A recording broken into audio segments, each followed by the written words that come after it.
ಗುಲ್ಬರ್ಗಾದಿಂದ ರಾಯಚೂರು ಕೊಪ್ಪಳ ಭಾಗದಲ್ಲಿ ಇವತ್ತು ತೊಗರಿ ಬೆಳೀತಕ್ಕಂಥ ರೈತರು ಎದುರಿಸ್ತಾ ಇರತಕ್ಕಂಥ ಸಮಸ್ಯೆ,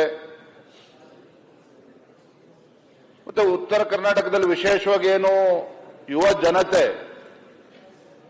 ಉದ್ಯೋಗ ಅವಕಾಶದಿಂದ ವಂಚಿತರಾಗಿ ನೆರೆ ರಾಜ್ಯಗಳಿಗೆ ಗುಳೆ ಹೋಗ್ತಾ ಇರತಕ್ಕಂಥದ್ದು, ಮತ್ತೆ ಹಿರಿಯ ಸದಸ್ಯರು ಸದನದಲ್ಲಿ ಪ್ರಸ್ತಾಪ ಮಾಡಿದ ಹಾಗೆ ಏನು ಈ ಭಾಗದಲ್ಲಿ ಒಂದು ಮೂಲಭೂತ ಸೌಕರ್ಯಗಳು ಆ ಕೊರತೆಯನ್ನ ಈಡೇರಿಸತಕ್ಕಂಥದ್ದು, ಶಿಕ್ಷಣ ಕ್ಷೇತ್ರ, ಆರೋಗ್ಯ ಕ್ಷೇತ್ರ, ಕುಡಿಯ ನೀರಿನ ಸಮಸ್ಯೆ, ಇವೆಲ್ಲದರ ಬಗ್ಗೆನೂ ಸಹ ರಾಜ್ಯ ಸರ್ಕಾರ ಹೆಚ್ಚು ಗಮನ ಹರಿಸಬೇಕು ಅನ್ನೋದು ಎಲ್ಲರ ಒಂದು ಅಭಿಪ್ರಾಯ. ನೇರವಾಗಿ ವಿಚಾರಕ್ಕೆ ಬರ್ತೇನೆ ಮಾನ್ಯ ಸಭಾಧ್ಯಕ್ಷರೇ. ಏನು ರಾಜ್ಯ ಸರ್ಕಾರ ಸೆಪ್ಟೆಂಬರ್ 17ರಂದು ಗುಲ್ಬರ್ಗಾದಲ್ಲಿ ಸಚಿವ ಸಂಪುಟ ಸಭೆಯನ್ನ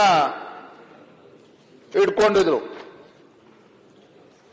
ಐತಿಹಾಸಿಕ ಸಚಿವ ಸಂಪುಟ ಸಭೆ, ಮಹತ್ವದ ಘೋಷಣೆ, ಕಲ್ಯಾಣ ಕರ್ನಾಟಕಕ್ಕೆ ಬಂಪರ್ ಅಂತ ಹೇಳಿ ಒಂದು ಪ್ರತ್ಯೇಕ ಸಚಿವಾಲಯನ ಕೊಡ್ತಕ್ಕಂಥದ್ದಾಗಲಿ, ಸುಮಾರು 11,770 ಕೋಟಿ ರೂಪಾಯಿಗಳ ಒಂದು ಕ್ರಿಯಾ ಯೋಜನೆಯನ್ನ ಬೀದರು, ರಾಯಚೂರು, ಗುಲ್ಬರ್ಗಾ ಭಾಗಕ್ಕೆ ಕೊಡ್ತೇವೆ ಅಂತೇಳಿ ಸರ್ಕಾರ ಘೋಷಣೆ ಮಾಡಿದ್ರು ಸಹ ಘೋಷಣೆ ಆಗಿ ಬಹುತೇಕ 2 ತಿಂಗಳುಗಳ ಕಾಲ ಮುಗಿದಿದೆ.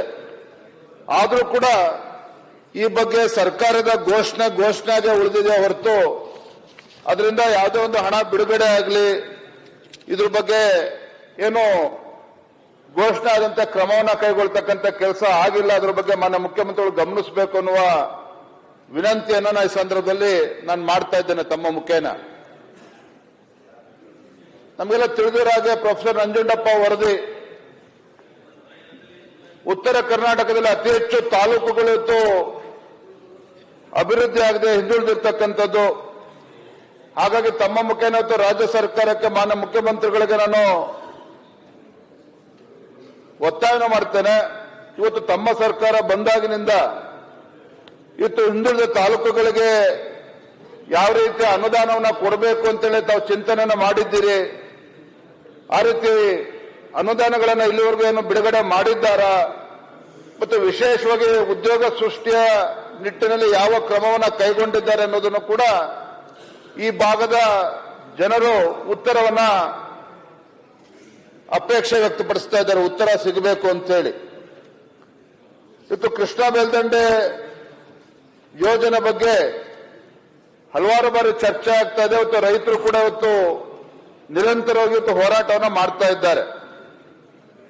ಈ ಸರ್ಕಾರ ಬರುವ ಮುಂಚಿತವಾಗಿ ತಮ್ಮ ಪ್ರಣಾಳಿಕೆಯಲ್ಲೂ ಕೂಡ ಘೋಷಣೆ ಮಾಡಿದ್ರು, ಸ್ವತಃ ಮುಖ್ಯಮಂತ್ರಿಗಳು ಕೂಡ ಘೋಷಣೆ ಮಾಡಿದ್ರು.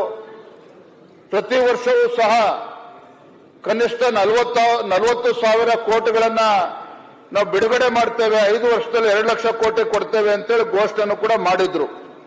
ಹಾಗಾಗಿ ಈ ವಿಚಾರದ ಬಗ್ಗೆನೂ ಕೂಡ ಇಲ್ಲಿವರೆಗೂ ಯಾವುದೇ ರೀತಿಯ ಪ್ರಸ್ತಾಪನೂ ಆಗಿಲ್ಲ, ಬಿಡುಗಡೆನೂ ಕೂಡ ಆಗಿಲ್ಲ. ಹಾಗಾಗಿ ಸರ್ಕಾರ ಬಂದ ಮೇಲೆ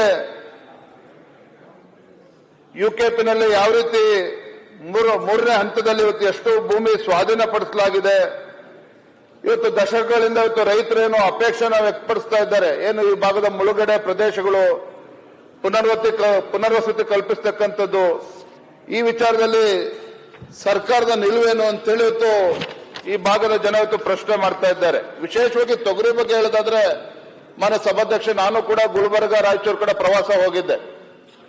ಗುಲ್ಬರ್ಗಾ ಜಿಲ್ಲೆನಲ್ಲೇ ಸುಮಾರು 6ರಿಂದ 7 ಲಕ್ಷ ಎಕರೆನಲ್ಲಿ ಆ ಭಾಗದ ರೈತರು ತೊಗರಿಯನ್ನ ಬೆಳೀತಾರೆ. ತೊಗರಿಯ ಕಣಜ ಅಂತೇಳಿ ಇವತ್ತು ನಾವು ಅಲ್ಲಿ ಮಾತನಾಡ್ತೇವೆ.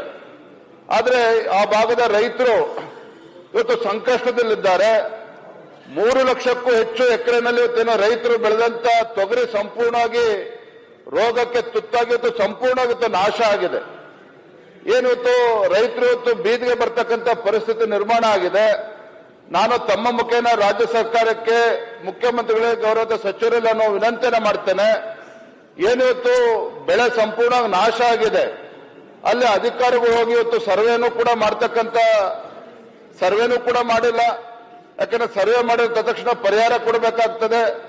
ಈಗಲಾದ್ರೂ ಕೂಡ ತಡ ಆಗಿದ್ರು ಸಹ ತತ್ಕ್ಷಣ ರಾಜ್ಯ ಸರ್ಕಾರ ಗಮನ ಕೊಟ್ಟು ಆ ಭಾಗಕ್ಕೆ ಅಧಿಕಾರಿಗಳು ಭೇಟಿಯನ್ನು, ರೈತ ಹೊಲಕ್ಕೆ ಭೇಟಿಯನ್ನು ಕೊಟ್ಟು ಒಂದು ಸರ್ವೆ ಮಾಡಿ ಪರಿಹಾರ ಕೊಡ್ತಕ್ಕಂಥ ನಿಟ್ಟಿನಲ್ಲಿ ಸರ್ಕಾರ ಒಂದು ತೀರ್ಮಾನವನ್ನು ಮಾಡಬೇಕು ಅಂತೇಳಿ ಸಂದರ್ಭ ಹೇಳಕ್ಕೆ ಇಷ್ಟಪಡ್ತೇನೆ. ವಿಶೇಷವಾಗಿ ಅಥಣಿ ಭಾಗದಲ್ಲಿ ಕಳಪೆ ಬೀಜದ ತೊಗರಿನಲ್ಲಿ ಕಳಪೆ ಬೀಜ ಕೊಟ್ಟಿರುವ ಕಾರಣ ರೈತರು ಸಂಕಷ್ಟದಲ್ಲಿದ್ದಾರೆ. ಸುಮಾರು 14-15 ಸಾವಿರಕ್ಕೂ ಹೆಚ್ಚು ಹೆಕ್ಟೇರ್ನಲ್ಲಿ ರೈತರು ತೊಗರಿ ಬೆಳೆದಿದ್ದಾರೆ. ಸುಮಾರು 8 ಅಡಿ 9 ಅಡಿ ಗಿಡ ಬೆಳೆದಿದೆ. ಆದ್ರೆ ಕಾಯಿ ಕಷ್ಟನೇ ಹೊತ್ತು ಅಲ್ಲೂ ಕೂಡ ರೈತರು ಸಂಕಷ್ಟದಲ್ಲಿದ್ದಾರೆ. ಅದ್ರ ಬಗ್ಗೆನೂ ಕೂಡ ಸರ್ಕಾರ ಗಮನ ಹರಿಸಬೇಕು ಅಂತೇಳಿ ತಮ್ಮ ಮುಖೇನ ನಾನು ಆಗ್ರಹವನ್ನು ಮಾಡ್ತಾ ಇದ್ದೇನೆ. ನಾವು ನೋಡಿದ್ವಿ ಕಳೆದ ತಿಂಗಳು ತುಂಗಭದ್ರಾ ಅಣೆಕಟ್ಟು ನಮ್ಮ ರಾಜ್ಯದ ಒಂದು ಪ್ರತಿಷ್ಠಿತ ಒಂದು ಜಲಾಶಯ ರಾತ್ರೋರಾತ್ರಿ ಇವತ್ತು 19ನೇ ಒಂದು ಕ್ರಸ್ಟ್ ಗೇಟ್ ಮುರಿದು ಬಿದ್ದಾಗ ಸುಮಾರು 35 TMC ಪೋಲ್ ಆಗಿ ಡ್ಯಾಮು ಕೂಡ ಖಾಲಿಯಾಗಿ ರೈತರು ಬಹಳ ಸಂಕಷ್ಟದಲ್ಲಿದ್ರು. ನಮಗೆಲ್ಲ ತಿಳಿದಿರೋ ಹಾಗೆ ಇವತ್ತು ಉಳಿದಿರ್ತಕ್ಕಂಥ 35 ಗೇಟ್ಗಳು ಇವತ್ತು ಯಾವ ಪರಿಸ್ಥಿತಿಯಲ್ಲಿದೆ ಅದ್ರ ಕಡೆನೂ ಕೂಡ ಸರ್ಕಾರ ಗಮನಿಸಬೇಕಾಗ್ತದೆ. ಯಾಕಂದ್ರೆ ಈಗಾಗಲೇ ಯಾವ ರೀತಿ ಅನಾಹುತ ಆಗಿದೆ ಅಂತೇಳಿ ಅವತ್ತೇನು 19ನೇ ಕ್ರಸ್ಟ್ ಗೇಟ್ ಮುರಿದು ಬಿದ್ದಾಗ ಆ ಸಮಸ್ಯೆ ಏನು ಅಂತೇಳಿ ನಮ್ಗೆ ಅರ್ಥ ಆಗಿದೆ.